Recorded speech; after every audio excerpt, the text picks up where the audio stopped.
حضرات، آج ماہ مبارک رمضان کی 18 تاریخ ہے 1434 اور جولائی کی 27 تاریخ ہے 2013، اور آج ہم سورہ مبارک مائدہ کی آیت نمبر 3 کا مطالعہ کریں گے۔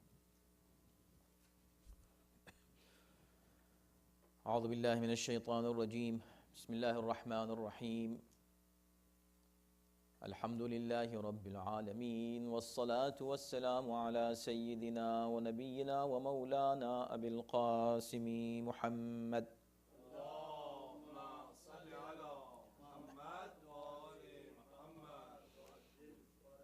وآلہ الطیبین الطاہرین المعصومین ولعنۃ اللہ علی اعدائہم اجمعین۔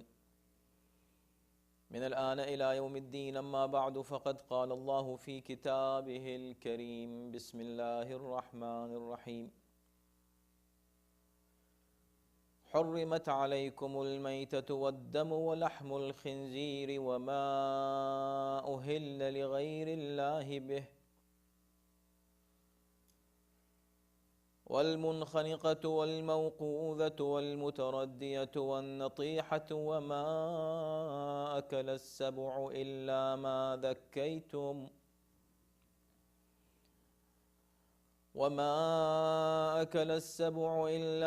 ذكيتم وما ذبح على النصب وأن تستقسموا بالأزلام، ذلكم فسق، اليوم يئس الذين كفروا من دينكم فلا تخشوهم واخشون، اليوم أكملت لكم دينكم وأتممت عليكم نعمتي ورضيت لكم الإسلام دينا، فمن اضطر في مخمصة غير متجانف لإثم فإن الله غفور رحيم، صدق اللہ العلی العظیم۔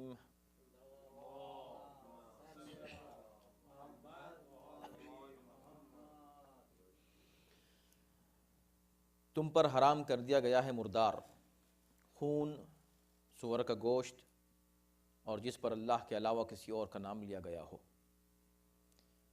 یا وہ جانور جو گلا گھٹنے یا چوٹ لگنے یا گر جانے یا ٹکرانے سے مر جائے،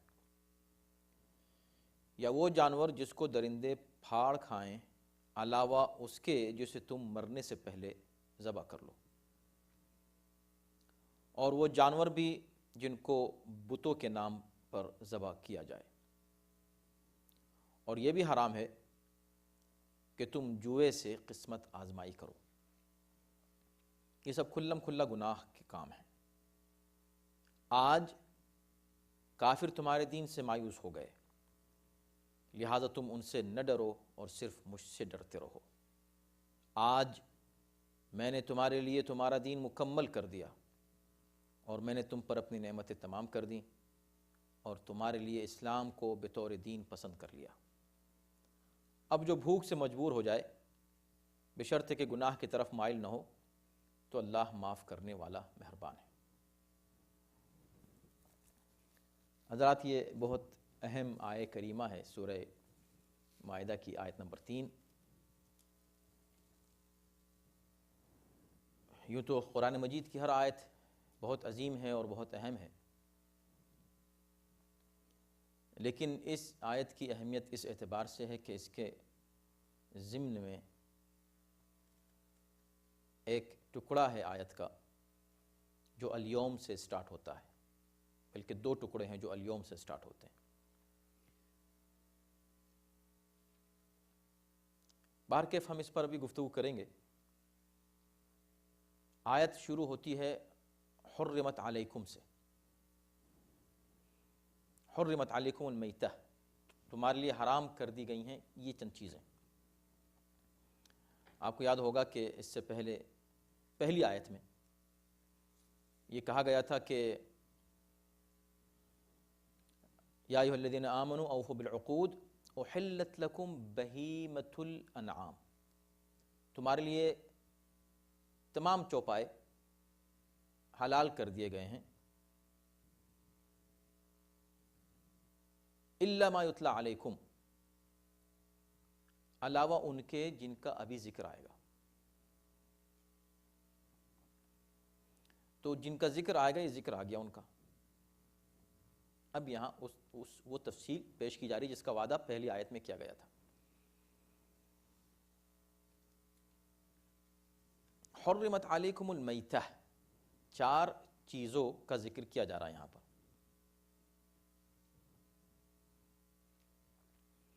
تمہارے لیے مردار حرام کر دیا گیا ہے. مردار کسے کہتے ہیں؟ مردار ہر وہ جانور جو خون جہندہ رکھتا ہو. خون جہندہ یعنی جب اس کو ذبح کیا جائے تو اس کا خون رگوں سے اچھل کے نکلے، اسے کہتے ہیں خون جہندہ. مثلا مچھلی میں خون جہندہ نہیں ہے، اسی لیے اس کا جو مردار ہے نجس نہیں ہے. مچھلی اگر مر جائے اور بلی اگر مر جائے، ان دونوں میں فرق یہ ہے کہ بلی نجس ہے اگر مر جائے. ابھی ہم کھانے کی بات نہیں کر رہے ہیں، نجاست کی بات کر رہے ہیں، طہارت کی. اور مچھلی اگر مر جائے تو مرنے کے بعد بھی پاک ہے، اس لیے کہ وہ اسے میتے کے ضمن میں اس طرح نہیں مانا جائے گا. اور یہی وجہ ہے کہ مچھلی کا ذبیحہ مختلف ہے عام ذبیحوں سے. یہ چھپائے کا ذبیحہ ہے جانور کا، اس کا ایک طریقہ ہے الا ما ذکیتم کے ذیل میں آئے گا کہ جسے تم ذبح کر لو. لیکن مچھلی کو ذبح نہیں کیا جاتا. مچھلی کا ذبح کرنا یہی ہے کہ وہ پانی سے باہر مرے، پانی کے اندر مرے تو اس کا کھانا جائز نہیں ہے، لیکن نجس نہیں ہے. اس کا کھانا جائز نہیں ہے اس لیے کہ وہ گویا کہ اس کا تزکیہ نہیں ہوا. تزکیہ یعنی جس کو ہم ذبیحہ کہتے ہیں عام زبان میں، اس کا یہی ذبیحہ ہے. اس کا تزکیہ یہی ہے کہ پانی سے باہر مرے اور مسلمان کے اختیار میں اس کے ہاتھوں میں مرے. وہ تفصیلات ہیں. ظاہر سی بات ہے کہ اس میں فقہی مسائل کافی ہیں اور ہم تمام مسائل کو شاید بیان نہ کر سکیں ہر ٹکڑے کے اوپر. جتنی بات ہو سکے گی آپ کے سامنے عرض کریں گے. تو پہلی بات ہے میتہ، جو چیز حرام ہے. میتہ نہیں کھا سکتے. تو وہ جانور جو خون جہندہ رکھتا ہے اور وہ مر جائے بغیر تزکیے کے. بغیر تزکیہ کیا مطلب؟ یعنی بغیر ذبح کیے. ذبح کیے کیا مطلب؟ یعنی شریعت نے ایک طریقہ خاص، ایک میتھڈ بتایا ہے کہ جانور کو اس طرح ان شرطوں پر اس طریقے سے ذبح کیا جائے. جب وہ اس کو اس طریقے سے ذبح کیا جاتا ہے تب وہ ذبیحہ ہوتا ہے، تب جا کر اس کا گوشت حلال ہوتا ہے. تو جو جانور حلال گوشت کہلاتے ہیں کہ یہ جانور حلال ہیں. حلال ہیں کا مطلب نہیں کہ ابھی جا کے کھا لو اس کو. کسی جانور کو زندہ نہیں کھا سکتے، اس کو اس کے مرنے کے بعد کھا سکتے ہیں. مرنے کے بعد اگر وہ خود مر جائے تو میتہ ہے، یعنی مردار ہے، اس کو نہیں کھا سکتے. تو پھر کیا؟ اس کو مارا جائے. کیسے مارا جائے؟ یہ بھی دلچسپ بات ہے کہ بعد میں کچھ اور قسمیں بیان کی جائیں گی جس کو بھی ہم بیان کریں گے آپ کے سامنے، کہ وہ کیسے مارا جائے. ایسے نہیں کہ وہ خود مر جائے، ایسے نہیں کہ ٹکرا کے مر جائے، ایسے نہیں کہ گر کے مر جائے، ایسے نہیں کہ ٹکرا کے مر جائے، بلکہ اس کو خاص جو شریعت نے طریقہ ذبح کرنے کا بتایا ہے. ظاہر ہے کہ متفصلات میں نہیں جا رہے ہیں کہ کیا ہے وہ طریقہ. فی الحال اس طریقے سے اس کو ذبح کیا جائے. جب اس کو اس طریقے سے ذبح کیا جائے گا تب جا کر وہ حلال ہوگا اس کا کھانا. تو اس کو جب کہتے ہیں کہ یہ حلال گوشت جانور ہے کا مطلب یہ ہے کہ اگر اس کا تزکیہ کیا جائے تو اس میں یہ صلاحیت ہے کہ یعنی بے اعتبار لیاقت حلال ہے، نہ کہ اس وقت حلال ہے، نہ کہ بالفعل حلال نہیں ہے، بالقوہ حلال ہے. حلال ہو سکتا ہے، لیکن کچھ ایسے جانور ہیں جو کہتے ہیں کہ بھئی یہ مثلا بلی ہے، حرام گوشت جانور ہے۔ حرام گوشت کا مطلب یہ ہے کہ چاہے ابھی، چاہے خود مر جائے، چاہے کوئی اس کو اس طریقے سے جو شریعت نے بیان کیا ہے ذبح کر لے، تب بھی وہ حلال نہیں ہوگی، حرام ہے تو حرام ہے۔ تو پہلی چیز ہے مردار۔ جب ہم کہتے ہیں کہ غیر ذبیحہ گوشت کا کھانا جائز نہیں ہے، وہ جانور جسے اسلامی طریقے سے ذبح نہ کیا گیا ہو اور آپ جائیں ادھر ادھر وہ ملتا ہے، اس کو کھانا جائز نہیں ہے۔ اس کا مطلب کیا ہوا؟ کیوں کھانا جائز نہیں ہے اس کا؟ بھئی اس کو بھی ذبح کیا گیا ہے، اس کو اسلامی طریقے سے ذبح نہیں، شریعت نے جو طریقہ بتایا اس طریقے سے ذبح نہیں کیا گیا ہے۔ چونکہ ذبح نہیں کیا گیا ہے تو وہ مردار کے ضمن میں آتا ہے۔ تو جو غیر ذبیحہ کھاتے ہیں وہ مردار کھا رہے ہیں، وہ کیا کھا رہے ہیں؟ میتہ کھا رہے ہیں۔ بڑے مزے کا ہے، ہاں مردار ہے، کھاؤ مردار، مزے کا ہے مردار۔ مسئلہ مزے کا نہیں، مزہ یہ ہے کہ اطاعت خدا میں کوئی چیز انسان استعمال کرے، اس میں جو لطف اور مزہ ہے وہ الگ ہی مزہ ہے۔ ظاہری مزے پہ انسان کو نہیں جانا چاہیے، ورنہ مزے کے تو شراب بھی ہو سکتی ہے، مزے کی ہر نجس چیز ہو سکتی ہے۔ مسئلہ مزے سے کیا مطلب؟ تو باہر کیف مردار کو پہلے منع کیا۔ دوسرا کیا ہے؟ وہ دم، خون۔ جانور کا خون چونکہ نجس ہے اسے نہیں کھا سکتے۔ زمانہ جاہلیت میں خون کو کھانے میں، سالن میں ملا کے کھایا جاتا تھا، الگ سے بھی اسے تل کے یا اسے جو ہے وہ آگ کے اوپر بھون کر کھایا جاتا تھا۔ شریعت نے اس کو سختی سے منع کیا۔ تو خون جائز نہیں ہے، خون نجس بھی ہے۔ اگر ایک قطرے خون ایک پوری دیگ میں بھی گر جائے تو پوری دیگ حرام ہے کھانا، جائز نہیں ہے۔ نہ صرف خون بلکہ جس کھانے میں خون گر جائے وہ کھانا بھی نہیں کھا سکتے۔ اب یہاں ایک سوال پیدا ہوتا ہے کہ اگر ایسی بات ہے اور خون اتنا نجس ہے تو اکثر ایسا ہوتا ہے کہ جب آپ گوشت خرید کے لاتے ہیں تو گوشت کے اندر کچھ خون لگا رہ جاتا ہے اندر، پھر آپ گوشت کے ٹکڑے کرنا چاہتے ہیں تو اس میں خون باریک باریک ذرات اس کے اندر نظر آتے ہیں، اس کا کیا کیا جائے؟ اس کو تو آپ نکال ہی نہیں سکتے۔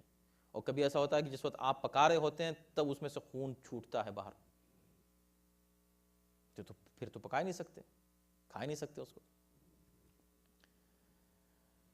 تو وہ خون نجس ہے اور وہ خون حرام ہے کھانا کہ جو نکل جائے، اس وقت ذبح کیا جائے، نکل گیا، جو نکل گیا وہ نجس ہے۔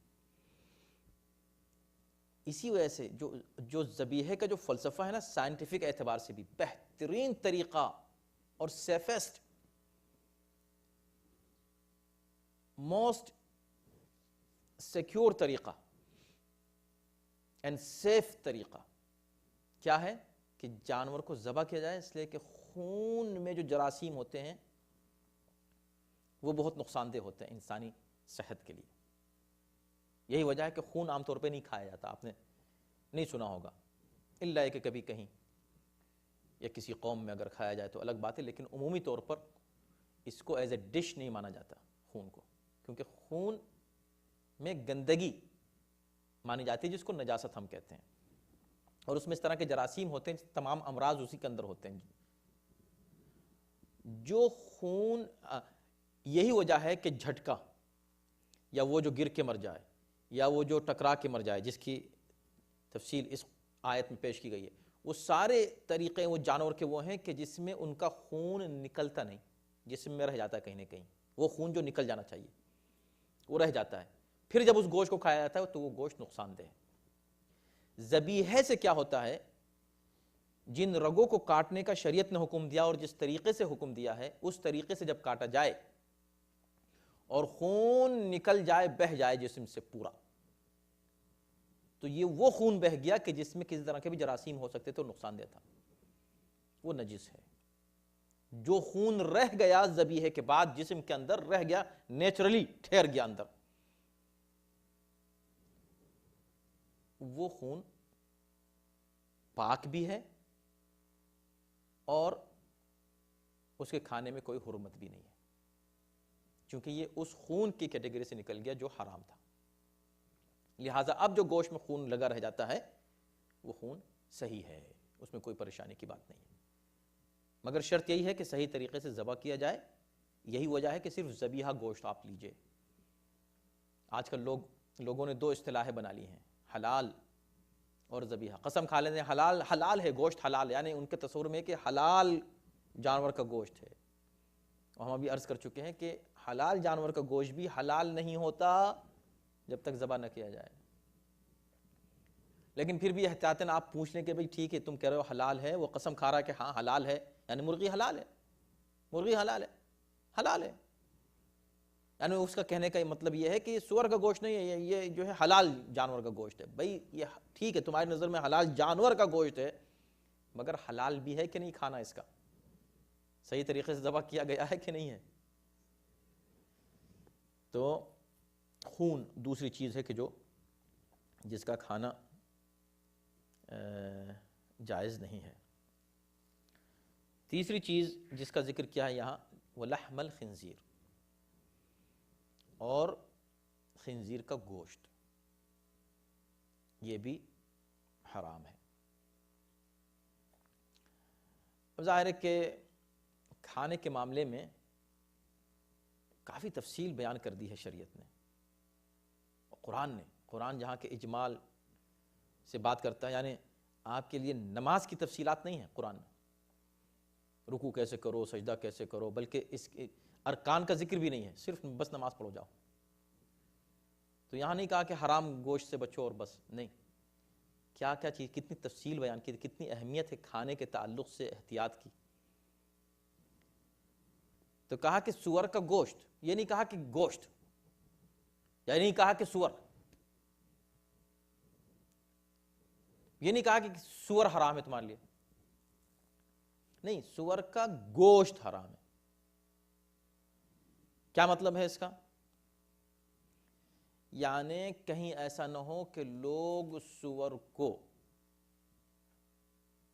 عام جانور کی کیٹیگری میں شمار کر لیں اور یہ سوچیں کہ جیسے عام جانور کو اگر ذبح نہ کیا جائے تو اس کو نہیں کھا سکتے، ایسے ہی اس کو بھی نہیں کھا سکتے، تو ایسا اگر اس کو ذبح کر لیا جائے تو کیا حرج ہے؟ کہا نہیں، اس کا گوشت ذبح کرو یا نہیں کرو، اس کا گوشت حرام ہے، بات ختم ہو گئی۔ پھر اب اس پہ بحث مت کرو اس کو کیسے ذبح کیا، کس نے کاٹا، کیسے کاٹا، یہاں یہ بحث ہی نہیں ہے، اس سور کا گوشت نجس ہے اور اسے کھانا حرام ہے، بات ختم ہو گئی۔ اب یہاں ذبح ہونا اور نہ ہونا یہاں اپلائی نہیں ہوتا۔ تو یہ ہے بلاغت قرآن کی، کس انداز سے الفاظ کو استعمال کرتا۔ اب یہاں ایک سوال یہ پیدا ہو سکتا ہے کہ سور کا گوشت تو ٹھیک ہے، نجس ہے، حرام ہے، یہاں کتے کے گوشت کا ذکر کیوں نہیں کیا؟ کتا بھی تو حرام ہے، کتے کا گوشت بھی حرام ہے، یا اور دوسرے جانور ہیں جن کا گوشت حرام ہے، لیکن نجس اگر جانوروں کا ذکر ہے تو دو نجس جانور ہیں شرعاً، کتا اور سور۔ سور کا گوشت تو بتا دیا، کتے کا ذکر کیوں نہیں کیا؟ تو دیکھیں بلاغت کا تقاضا یہ ہے کہ اتنی بات کی جائے جتنی ضرورت ہے۔ دنیا میں کتے کا گوشت نہیں کھایا جاتا، استثناء کی بات نہیں ہے، یعنی اکا دکا اگر کہیں کوئی کر رہا ہو تو اس کی بات نہیں ہے۔ جنرلی کتے کا گوشت نہیں کھایا جاتا، اس کی ڈش نہیں تیار ہوتی۔ پورک بہت کھایا جاتا ہے، کھایا جاتا تھا، کھایا جاتا ہے، تو ہر دور میں سور کا گوشت کھایا گیا ہے اور کھایا جاتا ہے، کتے کا گوشت نہیں کھایا جاتا۔ ایک چیز نہیں کھایا جاتی تو اننیسیسری ایک لفظ کا اضافہ اننیسیسری قرآن نہیں کرتا، بیکار کے الفاظ استعمال نہیں کرتا قرآن۔ ایک چیز نہیں ہوتی، اکا دکا کوئی کر رہا تو کر رہا ہوگا، جو چیز نہیں ہو رہی تو اس کا ذکر کیوں کرے؟ جو چیز ہو رہی ہے اور ہونے کے چانسز ہیں اس کا ذکر کیا جا رہا ہے، سو سمپل۔ اس کو کہتے ہیں بلاغت قرآن کی، اننیسیسری الفاظ قرآن یوز نہیں کرتا۔ تو یہ تین ہوئے. چوتھا کیا ہے؟ وَمَا أُحِلَّ بِهِ لِغَيْرِ اللَّهِ. کیا بات ہے، اس میں بہت سی چیزیں جمع کر دیں قرآن نے. اور ہر وہ جانور جو اللہ کے علاوہ کسی اور نام پر کاٹا جائے، ذبح کیا جائے. وَمَا أُحِلَّ بِهِ وَمَا أُحِلَّ لِغَيْرِ اللَّهِ بِهِ وَمَا أُحِلَّ لِغَيْرِ اللَّهِ بِهِ، جسے اللہ کے علاوہ کسی اور نام پر ذبح کیا گیا ہو. اب یہاں پر آ جاتی ہے وہ بات کہ بہت سے نادان مسلمان جو قرآن نہیں سمجھتے اور اننیسیسری قرآن کے حوالے دیتے ہیں، وہ یہ کہتے ہیں کہ کوشر کھا سکتے ہیں. کوشر کو بھی کافی حد تک ان شرائط کے ذریعے سے ذبح کیا جاتا ہے جو شریعت نے بتائیں. ان کے یہاں بھی تقریباً کافی حد تک ایسی ہی شرطیں ہیں. تو کہا انہوں نے سب اسی طرح ذبح کیا ہے، اور اس میں اللہ کا نام بھی لیتے ہیں. نہیں، اللہ کا نام نہیں لیتے، ہو سکتا ہے گاڈ کا نام لیتے ہیں. اللہ کا نام جب تک اس پر بسم اللہ الرحمن یا بسم اللہ نہ کہا جائے، اللہ کے نام سے ذبح کیا جاتا ہے، اس وقت تک اس کا کھانا جائز نہیں ہو سکتا. یہ ایک بنیادی شرط ہے. اب یہاں ایک اور غلط فہمی ہے لوگوں کو، یہ کافی رائج ہے انفارچونیٹلی، وہ بھی قرآن نہ سمجھنے کی وجہ سے،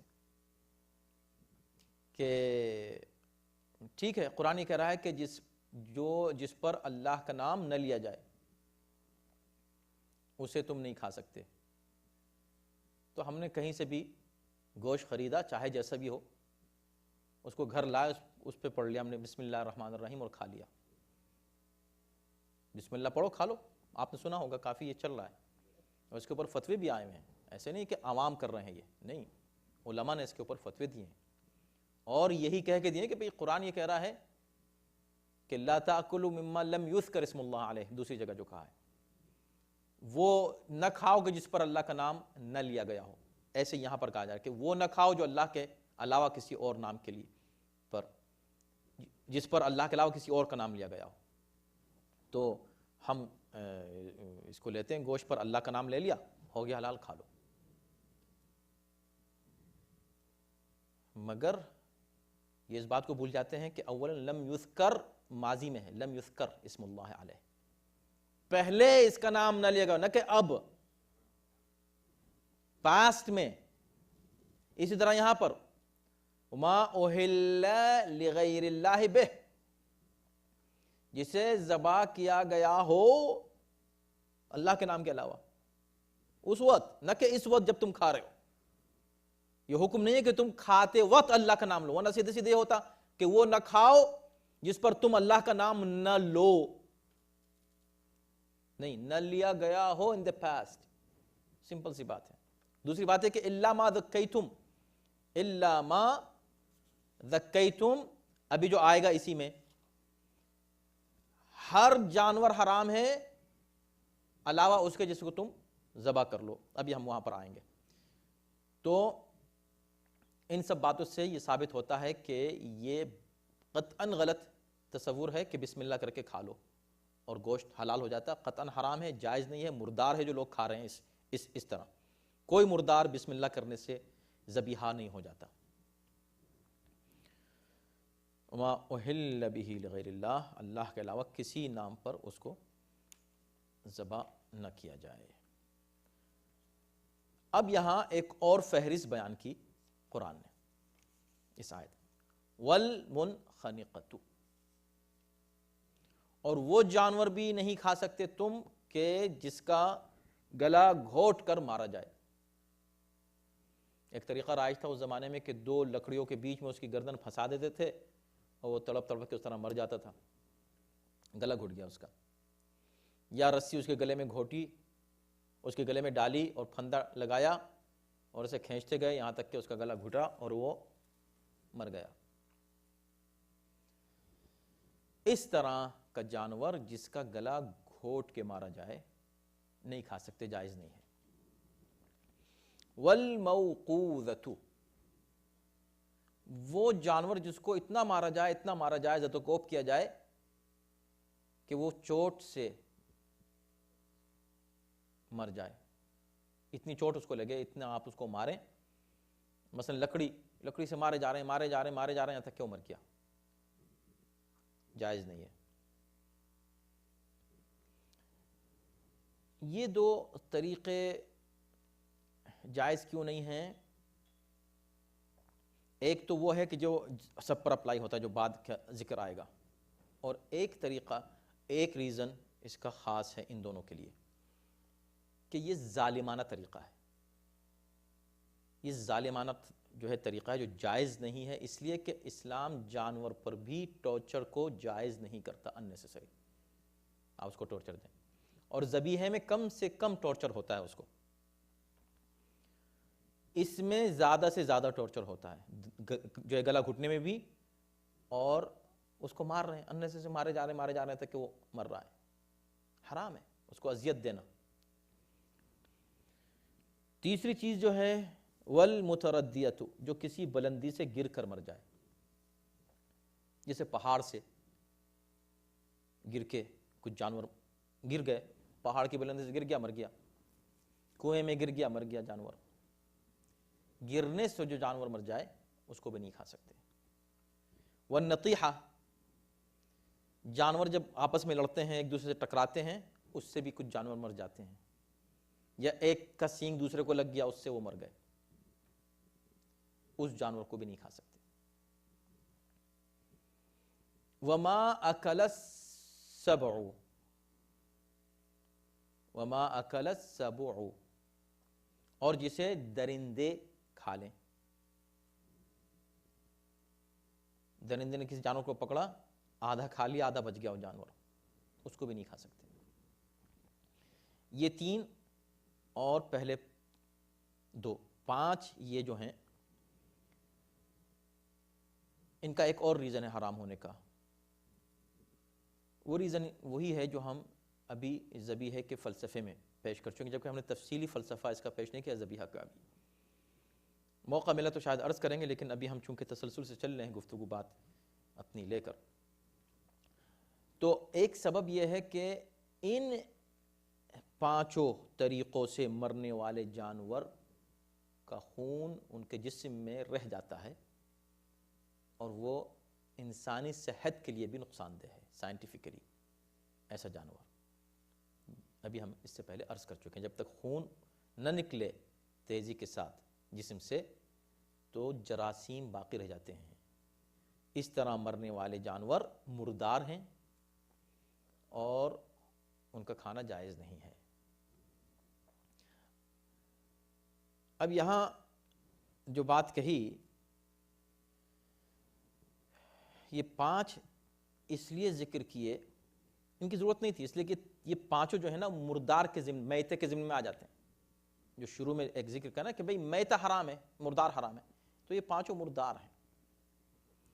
تو ہم یہ کہہ رہے تھے کہ دیکھیں شریعت اس معاملے میں کتنی تاکید کرتی ہے کہ کھانے کے تعلق سے کوئی غفلت انسان نہ کرے، اتنی تشریحات کر دیں، اتنی تفصیلات بیان کر دیں گوشت کے بارے میں، کہ گوشت کب حلال ہے، گوشت کب حرام ہے، کب کھا سکتے ہیں کب نہیں کھا سکتے، یہاں تک کہ وہ قسمیں بیان کر دیں۔ کیوں؟ اس لیے کہ اس طرح کی قسمیں اس زمانے میں کھائی جاتی تھیں، جس کا مطلب یہ ہے کہ اگر اسی ٹائپ کی کوئی اور قسم کسی دور میں کسی زمانے میں پیدا ہو، جیسے آج کل ہے، اس کو کہتے ہیں جھٹکے کا گوشت، بجلی کا جھٹکا لگاتے ہیں، بجلی کے جھٹکے سے وہ مر جاتا ہے، اس کو کھاتے ہیں، وہ اسی کیٹیگری میں آئے گا۔ یا اور کوئی طریقہ مستقبل میں ایجاد ہو جائے، یا کہیں اور کوئی اور طریقہ یوز ہوتا ہو، یہ سب ناجائز ہیں۔ پھر کیا جائز کیسے پتہ چلے جائز ہے؟ کہ الا ما ذکیتم، علاوہ اس جانور کے جس کو تم ذبح کر لو۔ ذبح کیا ہوا جانور صرف جائز ہے، اور وہ بھی جو شریعت نے تفصیلات بعد میں مزید پیش کی ہیں سنت کے ذریعے سے جو ہم کو ملی ہیں پیغمبر اسلام کے اقوال سے۔ اچھا، الا ما ذکیتم، جو یہ الا ما ذکیتم کی جو یہ گویا کہ ایکسیپشن ہے، تو اکثر مفسرین یہ کہہ رہے ہیں کہ انہی پانچوں سے متعلق ہے، کچھ کہتے ہیں کہ صرف ما اکل السبع جسے درندہ کھا لے اس سے متعلق ہے، لیکن زیادہ صحیح یہی ہے کہ اس کا تعلق ہر جانور سے۔ مثلا گلا کسی جانور کا گھوٹا گیا، ابھی پورے طور پہ مرا نہیں، مرنے والا ہے، مرنے سے پہلے جا کے اس کو ذبح کر لیا، تو اس کی موت گلا گھٹنے سے نہیں ذبح ہونے سے واقع ہوئی، وہ صحیح ہے۔ جانور گر گیا، اوپر سے گر گیا، اب ظاہر ہے تھوڑی دیر میں مر جائے گا، مگر ابھی مرا نہیں، آپ نے جا کے اس کو ذبح کر لیا۔ یہ کون سے جانور ہیں؟ وہ حلال گوشت جانور کی بات ہو رہی ہے، حرام گوشت جانور نہیں ذبح ہونے سے پاک ہوتا، حلال گوشت جانور، تو اس کو ذبح کر لیا۔ اسی طرح وہ جانور جس کو خوب مارا گیا ادھمرا ہو گیا، اب مرنے والا ہے، آپ نے اس کو جا کے ذبح کر دیا۔ سینگ لگ گیا کسی جانور کو، اس کو جا کے ذبح کر دیا۔ کسی درندے نے کسی جانور کو پکڑ لیا، کھانا شروع کر دیا اس کو، وہ زخمی ہو گیا، مرا نہیں، مرنے والا ہے، آپ نے جا کے ذبح کر لیا، تو کوئی بات نہیں۔ تو یہ جو قسمیں بیان کی گئیں، کہا کہ یہ سب حرام ہیں اگر خود مر جائیں، یعنی خود مر جائیں، یعنی ان اسباب سے مریں، یہ ریزنز ہو مرنے کے ان کے، لیکن اگر ریزن ان کے مرنے کا، موت کا ریزن ذبیحہ ہے، ذبح ہونا ہے، تو اٹ از اوکے، چاہے اس سے پہلے ان کو مارا گیا ہو، چاہے اس سے پہلے وہ گرے ہوں، چاہے اس سے پہلے یہ ریزن سامنے آئے ہوں، لیکن لاسٹ اینڈ ان کا اگر ہوا ہے ذبح ہونا، تو یہ مزکہ کہلائیں گے، یعنی کہ پاک ہیں یہ۔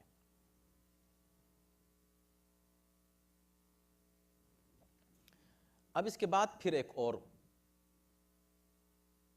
قسم بیان کی اس جانور کی جو حرام ہے، وَمَا ذُبِحَ عَلَى النُّصُبِ، اور جو نصب کیے ہوئے بت نما پتھروں کے سامنے ذبح کیے جائیں۔ نصب جو ہے نصب سے ہے، نصب کرنا، کسی ایک جگہ کسی چیز کو گاڑ دینا، اس کو کہتے ہیں نصب کرنا، اسی سے نصب ہے۔ تو زمانے جاہلیت میں یہ ایک طریقہ رائج تھا کہ جس طرح ان کے بت ہوتے تھے ایسے ہی ان کے نصب ہوتے تھے۔ دونوں میں فرق یہ ہے کہ بت جو ہیں ان کی کوئی نہ کوئی شکل و صورت ہوتی تھی، ان کو اس انداز سے تراشا جاتا تھا بتوں کو کہ ان کی کوئی ایک شکل سامنے آتی تھی۔ نصب جو تھے وہ بس پتھر، کوئی بھی پتھر اٹھایا رکھ دیا ایک جگہ، پتھر، کوئی شکل و صورت نہیں اس کی، وہی بت ہی ہوتے تھے، مگر ان بتوں سے مختلف اس لیے ہوتے تھے کہ ان میں کوئی شکل و صورت نہیں، بس ایک پتھر ہے۔ تو ایک پتھر ہوتا تھا ان کے یہاں جس کو بہت اہمیت دیتے تھے، اور اس کے سامنے جانوروں کو جا کر ذبح کرتے تھے اس کے نام کے اوپر، اس کو کہتے تھے نصب۔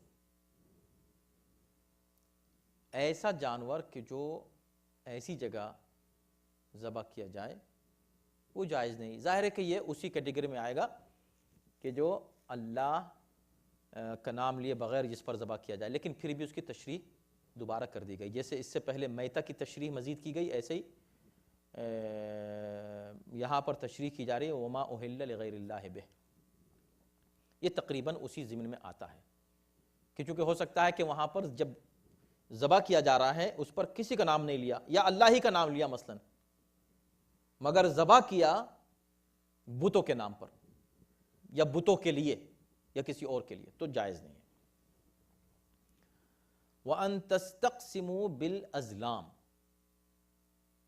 ایک اور کیٹیگری، ایک اور چیز بیان کی، ایک اور طرح کا گوشت حرام ہے، یہ سب وہ گوشت ہیں اور وہ طریقے ہیں جو اس زمانے میں رائج تھے. آج اس دور میں بھی کچھ نئے طریقے رائج ہیں. اسی لیے یا تو ہم کو نص کی ضرورت ہوتی ہے یا اجتہاد کی. یا تو امام خود جو کہ وصی ہے، یا تو پیغمبر اسلام خود یا ان کا کوئی پیغمبر کا وصی آ کر ہم کو بتائے، یا کوئی ایسا صاحب علم جو ریسرچ کرے اور یہ معلوم کرے کہ آج کل جو گوشت کے مختلف طریقے رائج ہیں وہ جائز ہیں کہ جائز نہیں ہیں. اس لیے کہ قرآن نے وہ تفصیلات بیان کی جو اس وقت رائج تھی. مثلا ازلام، وَأَن تَسْتَقْسِمُوا کہ تم اپنی قسمت آزمائی کرو جوئے سے، ازلام سے. یہ کیا مطلب؟ یہ کون سا گوشت ہے؟ تو اس زمانے میں ایک طریقہ یہ رائج تھا کہ 10 آدمی مل کر ایک جانور خریدتے تھے، اور ہوتا یہ تھا کہ یہ 10 آدمی ہیں مگر اس کی قیمت 3 آدمی دیں گے، مگر ان کو گوشت نہیں ملے گا. گوشت باقی 7 آدمیوں کو ملے گا. کس کو ملے گا کس کو نہیں ملے گا؟ تو وہ تیر بناتے تھے. 7 تیروں پر لکھتے تھے کامیاب، 3 پر لکھتے تھے ناکام. ونر 7 پر، لوزر 3 پر. اس کے بعد ان سب کو ایک جگہ جمع کرتے تھے اور ایک ایک آدمی آتا تھا، تیر اٹھاتا تھا. اس کے ہاتھ میں اگر آ گیا کامیاب تو یعنی یہ گوشت لینے میں کامیاب ہو گیا، یعنی یہ ونر ہے، یہ ونر ہے. 7 ونر ہو گئے، 3 لوزرز ہو گئے. لوزرز جو ہوتے تھے وہ پیسے دیتے تھے، گوشت ان کو نہیں ملتا تھا. یہ ایک طریقہ تھا، ایک کھیل تھا، طریقہ تھا. پھر وہ باقی جو ہے وہ 7 حصوں میں تقسیم ہو کے ان 7 کو مل جاتا تھا فری. ان کو فری مل گیا جوئے سے. قرآن نے کہا یہ جائز نہیں ہے، ایسا گوشت جائز نہیں ہے. اب ظاہر سی بات ہے کہ پتہ نہیں اس زمانے میں اس طرح کا کوئی طریقہ ہے کہ نہیں ہے، یا اس سے مشابہ کوئی طریقہ ہے تو اب وہ جائز ہے کہ نہیں ہے، وغیرہ وغیرہ.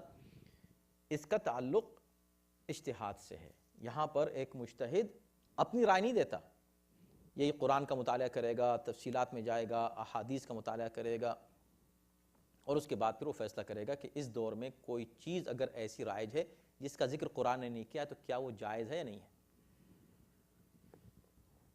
آخر میں کہا قرآن نے ذالکم فسق، یہ فسق ہے.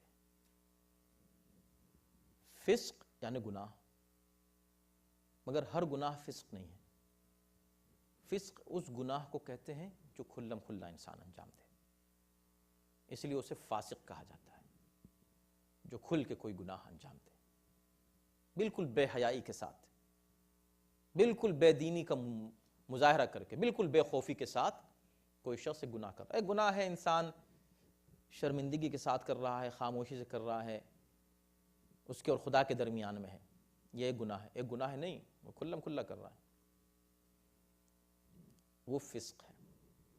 یہ سب کے سب فسق ہیں.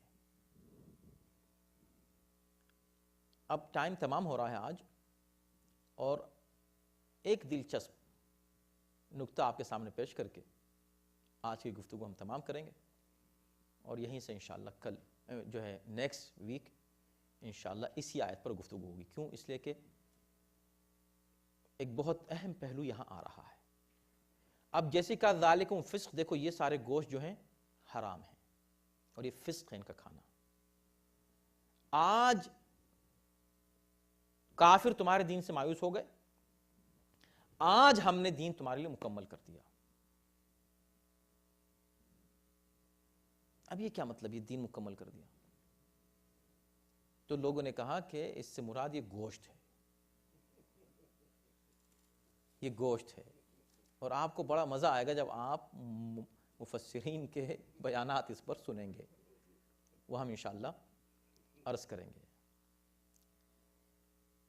یہ دعا ہمیشہ ہر شخص کو کرنی چاہیے کہ اللہ عقل دے. ہاں، عقل ملتی ہے تو ایمان حاصل ہوتا ہے، بغیر عقل کے ایمان نہیں حاصل ہو سکتا. اس لیے توحید سے پہلے ہمارے یہاں عقل کے اوپر زور دیا گیا ہے. بہر کیف عجیب بات ہے کہا کہ یہ جو آیت ہے اس کا تعلق اسی گوشت کے مسئلے سے ہے. اب گوشت جب بیان کر دیا اب دین مکمل ہو گیا. اس کا مطلب یہ ہوا کہ جو گوشت نہیں کھاتا اس کا دین مکمل نہیں ہے. یعنی کوئی کہے میں تو گوشت نہیں کھاتا، اگر کوئی مسلمان کہے میں تو گوشت نہیں کھاتا، کیا تم کافر ہو گئے ہو؟ اللہ نے دین مکمل کیا ہے گوشت کے اوپر. استغفر اللہ. بہت ہی عجیب بات ہے. لیکن خیر ہمیں تو علمی گفتگو کرنی ہے، ہمیں علمی طور پر اس کو رد کرنا ہے کہ بھئی یہ جو ٹکڑے ہیں آیت کے دو، الیوم یئس الذین کفروا اور الیوم اکملت لکم دینکم، یہ بالکل غیر متعلق ہیں اس سے، بالکل غیر کوئی تعلق ہی نہیں ہے اس کا ان سے. اب ہم چونکہ وقت تمام ہو گیا تو تھوڑا سا ہم آپ کو ہوم ورک دے رہے ہیں تاکہ آپ ذرا جا کے پڑھیے، لکھ لیجئے اس کو. سورہ بقرہ میں ہم اسی مضمون کی آیت پڑھ چکے ہیں جس میں انہی چار چیزوں کو، جن چار چیزوں کو یہاں حرام کیا جو ہے قرار دیا گیا ہے ان کو وہاں حرام قرار دیا گیا ہے. سورہ بقرہ کی آیت نمبر 173. ٹھیک. اور سورہ انعام میں آیت نمبر 145 145. ان دونوں آیتوں کو پڑھیے، پھر اس آیت کو پڑھیے. اس آیت کا آخری ٹکڑا پڑھی جو ابھی ہم نے پڑھا نہیں. فَمَنِ اضْطُرَّ فِي مَخْمَصَةٍ، اب جو بھوک میں مجبور ہو جائے، یہ اليوم اکملت لکم دینکم کے بعد ہے، ہم نے دین کو مکمل کر دیا، بیچ میں یہ کہاں سے بات آ گئی؟ اب جو مجبور ہو جائیں تو اللہ بخشنے والا ہے. اس پر ہم پڑھیں گے بعد میں، وقت تمام ہو رہا ہے. ایگزیکٹلی یہی بات ان دو آیتوں میں کہی گئی ہے، مگر اس میں بیچ میں کوئی ٹکڑا نہیں ہے الیوم اکملت لکم دینکم کا، اس میں یہ نہیں ہے. اس میں ایگزیکٹلی یہی چار چیزیں حرام، ان دو آیتوں میں چار چیزیں حرام، اور آخر میں اس میں بھی یہی ہے کہ مگر جو مجبور ہو جائے تو اللہ بخشنے والا ہے. وہ مجبوری کیا ہے اس پر ہم ذکر کریں گے، ابھی بات کریں گے. بات مکمل نہیں ہوئی آج، قطعاً مکمل نہیں ہوئی، اس کو ذہن میں رکھیے گا. یعنی اگر کوئی صاحب یہاں تک سنے ہماری گفتگو کو تو یہاں رک نہ جائیں، اس کے بعد کا جو درس ہے اس کو ضرور سنیں، اس لیے کہ مربوط ہے. تو ان دو آیتوں میں بھی یہی بات کہی گئی ہے، اس آیت میں بیچ میں یہ ٹکڑا آج ہم نے دین مکمل کر دیا یہ ہے. اچھا اب اس ٹکڑے کو آپ ہٹا دیں، تھوڑی دیر کے لیے نکال دیں، نکال کے اب آیت پڑھیں آپ تو ایگزیکٹلی وہ جو دو آیتیں ہیں ان سے مربوط ہو جائے گی آیت. ایگزیکٹلی خود آیت بھی مربوط ہو جائے گی. ذالکم فسق، یہ فسق ہے، الا یہ کہ کوئی مجبور ہو جائے کھا لے تو خدا بخشنے والا ہے. بالکل بات مکمل ہو رہی ہے. یہ بیچ میں اس کو اگر آپ نے ایک طرف کر دیا تھوڑی دیر کے لیے تو آیت پوری ہو گئی. اب آپ کہیں تو کیا ہم اس کو الگ کیسے کر سکتے ہیں؟ ہاں نہیں کر سکتے، نہیں الگ یہاں کر ہی نہیں سکتے، یہیں پر ہے آیت. یہ پھر یہاں یہ آیت کیوں ہے الگ؟ بھئی اس آیت کا اس مضمون سے کوئی تعلق نہیں، دور دور کا بھی. پھر یہاں کیوں ہے؟ ہاں یہاں کیوں ہے اس کو آپ اگلے ہفتے میں سنیے گا تو آپ کو معلوم ہوگا قرآن کا معجزہ کیا ہے. پھر آپ کو لطف آئے گا کہ یہ آیت یہاں کیوں ہے. پھر آپ کو پتہ چلے گا کہ اللہ کی عظمت کیا ہے، قرآن کی جلالت کیا ہے، پیغمبر اسلام کے دین کی رفعت کیا ہے. پھر آپ کو پتہ چلے گا کہ قرآن کی بلاغت کیا ہے، اور پھر آپ کو پتہ چلے گا کہ مسلمانوں کی عقل کیا ہے، ان کی فہم کیا ہے، یہ بھی پتہ چلے گا. پروردگار انشاءاللہ ہمیں قرآن فہمی کی توفیق کرامت فرمائے، ہمارے علم و معرفت میں اضافہ فرمائے، اور قرآن کی پیروی کی توفیق ہم سب کو کرامت فرمائے. امام زمانہ جو شریک القرآن ہیں ان کے ظہور میں اللہ تعجیل فرمائے، اور ہم سب کو ان کے اعوان و انصار میں داخل و شامل فرمائے. صلوات بر محمد.